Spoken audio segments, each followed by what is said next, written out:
बिस्मिल्लाहिर्रहमानिर्रहीम। अस्सलाम वालेकुम नाज़रीन, आप यूट्यूब चैनल देख रहे हैं। मैं इमरान ख़ान हूँ। सबसे पहले तो मैंने एक सर्वे करवाया नाज़रीन, और ये सर्वे मैंने इसलिए करवाया ज़रा लोगों की राय भी ले लें। मुझे लगा मेरी राय ज़रा सख्त है।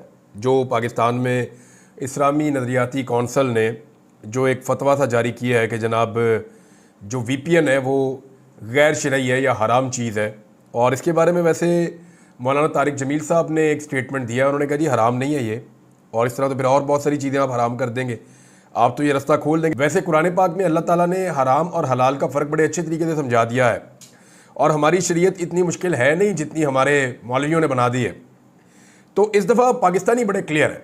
मैंने पाकिस्तानियों से सवाल पूछा कि इस्लामी नज़रियाती कौंसल आपकी राय में किसकी खिदमत कर रही है, और दो ऑप्शन दिए पाकिस्तानियों को। एक ऑप्शन था इस्लाम की खिदमत कर रही है, दूसरा ऑप्शन था इक़्तिदार की खिदमत कर रही है। मैंने अपनी ज़िंदगी में जितने भी आज तक सर्वे करवाए उनमें कभी भी इतना खौफनाक रिज़ल्ट नहीं आया। यानी ऐसा हुआ कि एक तरफा रिज़ल्ट आए, ऐसा हुआ कि 90% और 10%, कभी 95%, लेकिन इस मरतबा तो हद हो गई है। 97% लोगों ने ये कहा कि ये इस्लाम की खिदमत नहीं कर रहे मौलवी, ये इक़्तिदार की खिदमत कर रहे हैं। अब मैं ज़रा इन मौलवियों से ये एक सवाल करना चाहता हूँ कि ये जो आप लोगों ने हरकत की है, जो इस्लामी नज़रियाती कौंसल वाले मौलवी हैं, मैं इनसे पूछना चाहता हूँ कि आपको पाकिस्तान में कोई फस्ताहियत, कोई जुल्म, कोई जबर कुछ नज़र नहीं आया? आपको सिर्फ ये VPN नज़र आ गया, या किसी ने आपको लिखी लिखाई चीज़ दी और आपने आगे कर दी? तो आपकी एक क्रेडिबिलिटी है, आप मेंबर पे बैठते हैं, आप जो बात करते हैं वो लोगों के दिल में जानी चाहिए। जब आपकी बात लोगों पे असर कैसे करेगी जब आप ऐसी हरकतें करेंगे या ऐसी चीज़ें करेंगे? यानी ये कोई आज की कहानी नहीं है, ये मौलवी हमेशा से ऐसे ही करते हैं। और एक मैं आपको इसके अंदर एक स्टोरी पढ़ के सुनाता हूँ। ये इरशाद अहमद आरिफ साहब ने, बड़े सीनियर जर्नलिस्ट हैं, उन्होंने एक छोटा सा एक वाक़या शेयर किया है कि अंग्रेज़ ने जब करेंसी नोट मुतारिफ़ करवाया तो 500 के करीब उलमा इकराम ने उसके ख़िलाफ़ फतवा मुरतब कर दिया कि ये करेंसी नोट जो है ये हराम है। ये फतवा मौलाना अब्दुल हक हक्कानी को दस्तखत के लिए पेश किया गया, तो हज़रत ने फरमाया कि करेंसी नोट चल जाएगा, मेरा फतवा नहीं चलेगा, मैं दस्तखत नहीं करूँगा। VPN के ख़िलाफ़ इस्लामी नज़रियाती कौंसल का फतवा सुनकर मुझे वो वाक़या याद आ गया। तो मामला ये है कि VPN तो चलेगा, पूरी दुनिया में चलेगा, आपका फतवा आपकी पहचान बन जाएगा। आप जब कहीं जाएंगे लोग कहेंगे जी आपने वो फतवा दिया था, आपने ज़्यादती की थी। और लोगों की जो राय है, 97% लोग जो हैं वो मौलवियों के और उनके फतवे के ख़िलाफ़ हो गए। मौलवी कह रहे हैं नहीं जी नहीं, ये गलत बात कर रहे हैं, ये इस्लाम की खिदमत नहीं कर रहे, ये इक़्तिदार की खिदमत कर रहे हैं। तो करें जनाब आप इक़्तिदार की खिदमत। और आप ही से हमने इस्लाम सीखा, हमने किताबें पढ़ी, कुरान पाक पढ़ा, तो हमें तो ये चीज़ बड़ी क्लियर हो गई है कि एक दिन हम सारे मर जाएंगे और मरने के बाद हमें अपने अमाल का जवाब देना पड़ेगा। तो जो जो दो नंबरियाँ जिसने की हैं, और जिसने इतने सारे इल्म के बावजूद की हैं, जिसने दीन को ज़्यादा, कोई बंदा लाइलम हो, जाहिल हो, उसे पता ही ना हो तो अलग बात है। आप उलमा इकराम है, अगर आप ये करेंगे तो फिर आपको तो जवाब शायद ज़्यादा सख्त देना पड़ेगा। सिचुएशन नाज़रीन ये है कि बहाना ये बनाया गया कि फहाशी वाली जो वेबसाइट्स हैं वो इसमें लोग देखते हैं VPN लगा के, लिहाजा इसलिए VPN को बैन कर दिया जाए। एक्चुअली जो फहश वेबसाइट्स हैं ना वो नहीं लोग देखते। असल में डर इस बात का नहीं है, इस बात का डर होता तो VPN कई सालों पहले बंद हो जाते। जो निज़ाम की फहाशी और उसका नंगापन है ना, वो सामने आता है VPN के ज़रिए से आजकल। क्योंकि VPN ना लगाएं तो इन्होंने वेबसाइट्स बंद की हुई हैं, सोशल मीडिया की एप्लीकेशंस बंद की हुई हैं। तो जो निज़ाम की फहाशी है, जो उरियानी है, वो नज़र आती है। कोई वेबसाइट्स की फहाशी इनका मामला नहीं है। अगर ये होता तो ये बहुत पहले ये वाला काम कर देते। बहरहाल ये पुराना रिकॉर्ड है मौलवियों का, वो हमेशा निज़ाम जो है ना उनका, मौलवियों का आम दुनिया से 50 साल, 60 साल, 70 साल पीछे ही चल रहा होता है। दुनिया आगे जा रही होती है, ये बहुत पीछे चल रहे होते हैं। अब मुल्क में VPN की बंदिश से ना सिर्फ सोशल मीडिया का नुकसान हो रहा है, जो सारिफीन हैं वो एक्सेस नहीं कर पा रहे बहुत सारी एप्लीकेशंस तक, बल्कि इससे एक और चीज़ भी हो रही है।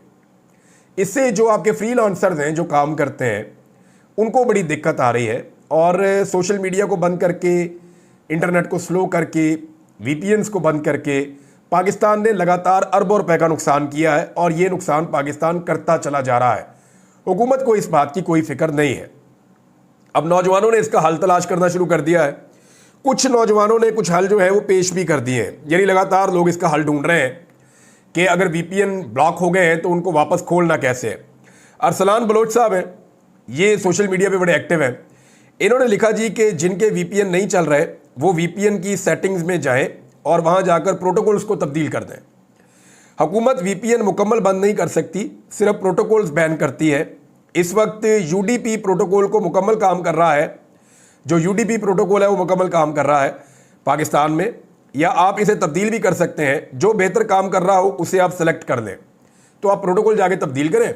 यहाँ से आप जाएं, उसके अंदर वीपीएन की सेटिंग में जाएं जो आपके पास है, उसके अंदर जो प्रोटोकॉल्स हैं उनको तब्दील कर दें। वहाँ जो यूपीडी प्रोटोकॉल है उन्होंने वो रिकमेंड किया है, लेकिन अगर आपको लगता है कोई और अच्छा काम कर रहा है तो आप उसको लगा सकते हैं और उसे सेलेक्ट कर दें। हुकूमत भी यही इस्तेमाल कर रही है।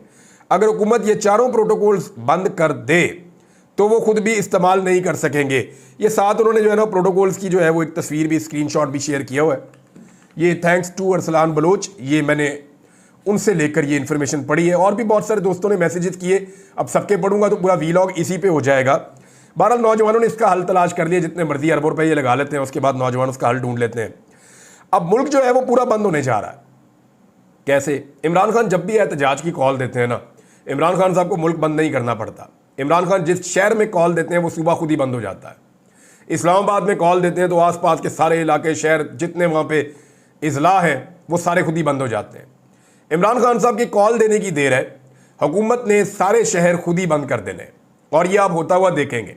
और एक बंदिश होगी जो लगातार चलेगी चंद दिनों तक। एतवार की इमरान खान साहब की कॉल है, तो ऐसा लगता है कि 24 तारीख के बाद काफ़ी दिनों तक हुकूमत जो है वो उनको शायद बंद रखना पड़ेगा, पाकिस्तान पूरे को। वैसे भी पाकिस्तान बंद हो रहा है, लॉकडाउन के नाम के ऊपर बंद हो रहा है। वीपीएन तो बंद ही कर दिया गया है, बहुत सारी और चीज़ें पाकिस्तान में बंद हैं। बच्चों के स्कूल भी बंद कर दिए गए हैं, कहीं 3 दिन की छुट्टियां दी गई हैं, कहीं कहा जा रहा है कि अगले हफ्ते से हम लोग बंद करेंगे। कहीं सड़कें बंद कर रहे हैं, कहीं खुदाइयाँ कर रहे हैं, कहीं कंटेनर जमा कर रहे हैं। और कंटेनर वालों ने वैसे 2-2 चाबियाँ ज़्यादा भी बना ली हैं कि ये जब हमारा दाव लगेगा हम कंटेनर उठा के अपना निकल जाएंगे। हर कंटेनर के साथ तो पुलिस वाला खड़ा नहीं हो सकता। अब एक और चीज़ है जी कि उलमा का जो ये फतवा आया है, या ये इस्लामी नज़रियाती कौंसिल का जो एक प्रेस रिलीज़ है, इसको बाकायदा पाकिस्तान टेलीविज़न ने, आपको पता है कहाँ पे अवाम को खबर देने के लिए पोस्ट किया? एक्स के ऊपर। कैसे पोस्ट किया होगा सोचें ज़रा आप, वीपीएन के जरिए किया होगा ना। ये अभी कल वज़ीर आज़म ने जो पोस्ट की थी वो कैसे की थी? वीपीएन के जरिए की थी। पाकिस्तान के सारे वुज़रा, पाकिस्तान के सारे इदारे सब वीपीएन इस्तेमाल कर रहे हैं, और वीपीएन का इस्तेमाल पाकिस्तान के सरकारी मुल्ला कह रहे हैं कि ये गैर शरई है। कितनी बड़ी ज़्यादती है। यानी सबसे पहले तो इनके ऊपर गैर शरई हरकत करने पे इनके खिलाफ तो सुप्रीम कोर्ट में और अदालतों में जाना चाहिए, और अदालतों में जाके इनके खिलाफ कार्रवाई करवानी चाहिए 63A की, कि जनाब ये तो गैर शरई हरकतें कर रहे हैं, ये तो अब सादिक और अमीन ही नहीं रहे, लिहाजा इनको इनके ओहदों से फारिग कर दिया जाए। नाज़रीन, एक और गवाही आई है, और इस दफ़ा गवाही दी है सुहेल वड़ाइच साहब ने। इमरान खान साहब के सख्त नाक़िद हैं, इमरान खान साहब के सख्त खिलाफ हैं, नवाज शरीफ के और जरदारी साहब के बहुत बड़े हामी हैं। ज़्यादातर सुहेल वड़ाइच साहब का जो टिल्ट होता है, नून लीग पे भी वो तनकीद कर लेते हैं, लेकिन उनका टिल्ट हमेशा पीपल्स पार्टी की तरफ रहता है। जरदारी साहब ने अपनी फैमिली के जो बड़े क्लोज सर्कल हैं वहाँ पे भी जब कभी कोई इवेंट किया तो हामिद मीर साहब को और सुहेल वड़ाइच साहब को ज़रूर उन्होंने दावत दी, किसी और को बुलाया या नहीं बुलाया, क्योंकि वहाँ ताल्लुकात इन दोनों लोगों के तो बहुत अच्छे हैं। अच्छा, इसमें सुहेल वड़ाइच साहब के क्योंकि बड़े ज़बरदस्त ताल्लुकात हैं इस वक्त, और वो एस्टेब्लिशमेंट की बहुत तारीफ़ें भी करते हैं, तो वड़ाइच साहब ने भी ये तस्दीक कर दी है कि इमरान खान साहब को वाकई एस्टेब्लिशमेंट की जानिब से डील ऑफ़र की गई, और जो डील ऑफ़र की गई इलेक्शन के बाद वाली जो डील थी उस पर वो तफसीलात भी बता रहे हैं। वो ये कह रहे हैं कि उन दिनों में जो डील ऑफ़र की गई उसमें ये था कि इमरान खान साहब को कहा गया कि जनाब आपको हम रिहा कर देते हैं, आप बनीगाला चले जाएं, और धांधली के ऊपर एक कमीशन बना दिया जाता है, ट्रक की बत्ती, आप उसके पीछे लगे रहें, लेकिन हुकूमत को ज़रा चलने दें अभी।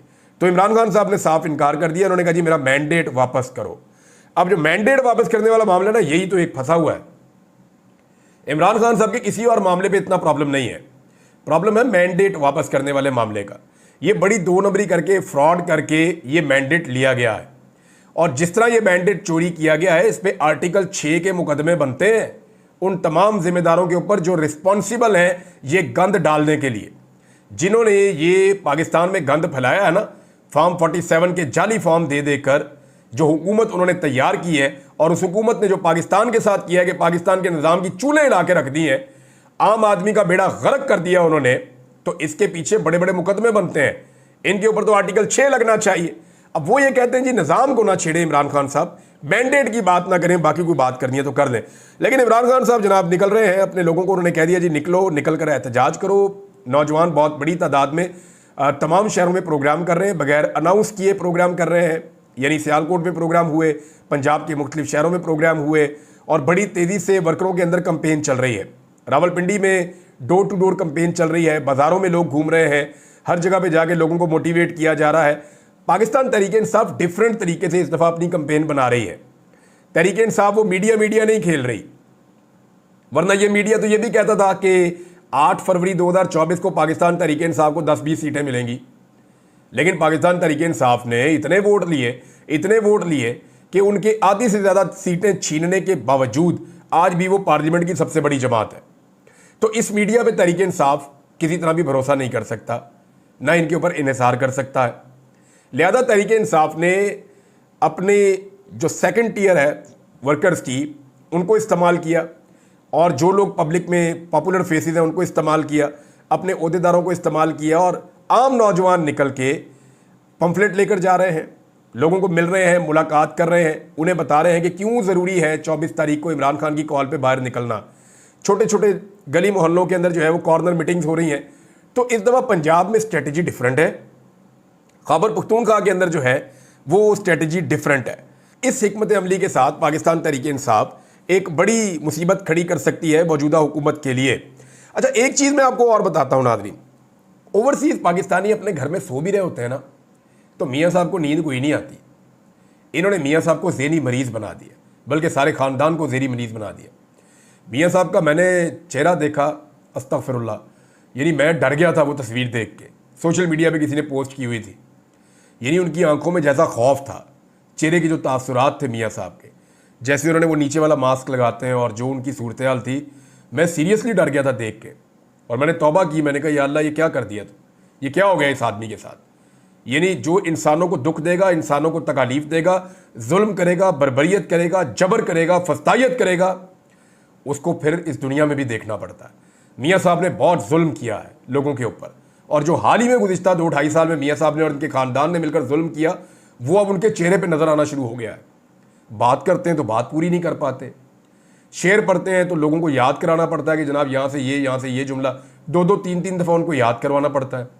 बहुत अजीब सूरत हाल है मियाँ साहब की, और डरे हुए हैं, सहमे हुए हैं। वो जो ओवरसीज़ पाकिस्तानी हैं, वो नौजवान अपने घर में भी सो रहे हो ना, तो मियाँ साहब रास्ते तब्दील करते रहते हैं। और एक चीज़ मैंने बड़ी अजीब देखी, जो सहाफ़ी है ना बरतानिया में, जो मियाँ साहब के घर के बाहर खड़े होते हैं, बड़ी कामयाबी से PMLN ने, मुझे ऐसा लगता है कि उनको अपनी तरफ कर लिया। क्योंकि मैं ये बात ऐसी हवा में नहीं कर रहा, मैं उन वीडियोज़ को देखने के बाद कर रहा हूँ जिससे ये साबित हो रहा है कि सहाफ़ी किसकी तरफ है। यानी जैसे ही नून लीग के लोग और PTI के लोग आमने सामने आते हैं ना, तो सहाफ़ी का काम होता है कि वो या उधर खड़ा हो या इधर खड़ा हो, यानी ऐसे खड़ा हो कि उसको ये भी नज़र आए, ये भी नज़र आए, तो वो यहाँ से भी शूट करे, यहाँ से भी शूट करे, दोनों तरफ से करे ना। लेकिन मैंने नोट किया कि सहाफ़ी नून लीग की कतार के अंदर खड़े होते हैं, जो पाकिस्तान तहरीक इंसाफ की कतार है उसकी तरफ मुँह करके खड़े होते हैं, और अपने कैमरे तहरीक इंसाफ वालों के मुँह की तरफ रखते हैं, और इंतज़ार करते हैं कि कोई आदमी ऊँचा बोले, कोई ऐसी बात हो जो लूज टॉक हो या कोई ऐसी चीज़ हो, तो फौरी तौर पे हम उसको रिकॉर्ड कर लें, और रिकॉर्ड करके सिर्फ उतना हिस्सा ही वो चलाते हैं या दिखाते हैं। यानी ये दो सफबंदी हुई है ना। अब सहाफ़ियों का काम है कि सफबंदी के बीच में आ जाए या साइड पे आ जाए, इधर भी दिखाएं, इधर भी दिखाएं, या तय कर लेंगे चंद लोग इधर दिखाएंगे, चंद लोग इधर दिखाएंगे। नहीं, ये नहीं हो रहा। हो ये रहा है कि सहाफ़ी PMLN की सफ़ों में खड़े होते हैं और सिर्फ पाकिस्तान तहरीक इंसाफ के ऊपर अपने कैमरे रखते हैं। ये मैं बरतानिया में प्रैक्टिस गुज़िश्ता चंद दिनों से देख रहा हूँ। अच्छा, मैंने सोचा कि इसके पीछे रीज़न क्या है, तो रीज़न मुझे समझ आती है कि जो सहाफ़ी मियाँ साहब की ज़्यादा खिदमत करते थे, यानी मियाँ साहब उन्होंने तो अपना एक रिकॉर्ड है ना बूट पॉलिश का, रफ्तार ही बहुत तेज़ है, कमाल किस्म का वर्ल्ड रिकॉर्ड, लेकिन मियाँ साहब को बूट पॉलिश करवाने का भी बड़ा शौक है। अब जो सहाफ़ी वहाँ पे अच्छे जूते साफ करते थे ना वहाँ पे एवन फील्ड के बाहर, उनको फिर ओहदे मिलना शुरू हो गए, उनको फ़ायदे मिलना शुरू हो गए। वो जब उनको मफादात उनके होते हुए देखे बाकी सहाफ़ियों ने, तो शायद उनकी भी अब राय बदलना शुरू हो गई है, और वो भी अपनी उसी कम्युनिटी के साथ जाकर खड़े हो गए कि उत्थे तो लबना कुछ नहीं। उधर तो वो बात करते हैं पाकिस्तान की, बात करते हैं आज़ादी इज़हार राय की, वो तो बात करते हैं रूल ऑफ लॉ की, वो तो अपनी बातें कर रहे हैं, हम चलते हैं इधर जहां हमारा भी कोई दाल दलिया हो जाएगा। तो मुझे बज़ाहिर इसके अलावा और कोई रीज़न नज़र नहीं आया, क्योंकि मियाँ साहब ने चंद सहाफ़ियों को नवाजा है। अब जिस तरह से मियाँ साहब लोगों को नवाजते हैं, उसके बाद और सरकारी वसाइल के ऊपर नवाजते हैं, जेब से तो किसी को ये आना ना दें। तो ये जो इन्होंने नवाजा ना मियाँ साहब ने ये हरकत की है, उसके बाद अब मैं देख रहा हूँ कि ज़्यादा सहाफ़ी, और मैं इसके ऊपर नज़र रखूँगा, अगर बरतानिया में मौजूद सहाफ़ी मुझे सुन रहे हैं तो उन्हें चाहिए कि वो न्यूट्रल जर्नलिज्म वहाँ पे करके दिखाएं, सिर्फ पाकिस्तान तहरीक इंसाफ के लोगों के ऊपर अटैक ना करें, सिर्फ उनके मुंह के ऊपर कैमरे फिट ना करें, बल्कि वो दूसरी तरफ की गालियाँ, बदतमीज़ी और बेहूदगी और धक्कम पेल वो भी दिखाएं। हालांकि अगर मैं हल्फन पूछूं इन मीडिया वालों से, तो पीटीआई वाले कहते क्या हैं? चोर कहते हैं, मरियम के पापा चोर कहते हैं, लूट मार करने वाले कहते हैं, मैंडेट चोर कहते हैं, करप्ट कहते हैं, बेईमान कहते हैं, और दूसरी तरफ से जो है गंदी माँ बहन की गालियां नून लीग वाले देते हैं। यानी ये फ़र्क है दोनों में। सादा फ़र्क ये है कि वो बात करते हैं लॉजिकल, वो बात वो करते हैं जो उनकी शिकायत है, ये गंदी माँ बहन की गालियां देते हैं। लेकिन आपने देखा कभी किसी आपके मीडिया वाले ने सोशल मीडिया पे रिपोर्ट किया हो कि ये देखें नून लीग के कारकुन गंदी गालियां दे रहे हैं? वो जो पहले चंद जर्नलिस्ट वहाँ पे होते थे जो न्यूट्रल जर्नलिज्म करते थे, वो बेचारे अब दिखाई नहीं देते। पता नहीं उनके इदारों से उनको निकलवा दिया गया है या उनको वहाँ आना बंद कर दिया गया है। I can't say anything. मैं इसको डिग आउट करूँगा और जो चीज़ें मजीद आएंगी वो आपके सामने शेयर करूँगा। एक और हैरान कुन बात जो हुई वो ये हुई कि नैब के एतराफ़ जुर्म के बावजूद पाकिस्तान तहरीक इंसाफ का रद्द अमल ना आना बहुत हैरान कुन है। तोशाखाना केस में नैब ने एतराफ़ जुर्म किया, पाकिस्तान तहरीक इंसाफ ने उस पर कोई रद्द अमल तगड़ा नहीं दिया। मेरे लिए ये बहुत हैरान कुन है। 1 साल तक मुल्क का सबसे बड़ा लीडर जेल के अंदर रहा और नैब मान रहा है कि गलत मालूमात और गलत तफ्तीश की वजह से वो जेल में रहा और अपनी गलती मान रहा है, लेकिन पाकिस्तान तहरीक इंसाफ की खामोशी मेरी समझ से बाहर है।